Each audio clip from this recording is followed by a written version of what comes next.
Hi guys! Good afternoon! Ngayon is Monday. So, pupunta tayo sa gym ngayon. Mag-isa. So, bukas, pupunta kami kila Kati na naman sa Columbia, Texas.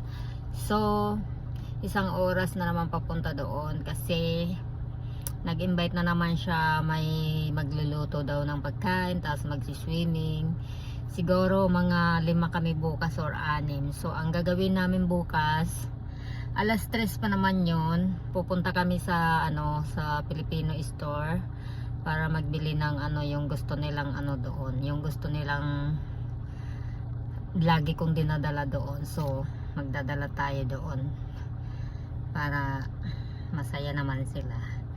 Magluluto na naman, todo kain na naman bukas, wala na naman diet, kain, inom. So bukas ipagdadrive ako ng asawa ko kasi pag ako nagpupunta sa barkada ko at nagiinom kami, hindi ako nagdadrive kasi bawal dito. So idadrop niya ako, tapos pipick upin niya na lang ako pagkatapos namin ulit. Ewan ko anong oras kami matatapos bukas kasi alas 3 pa ng hapon yun eh.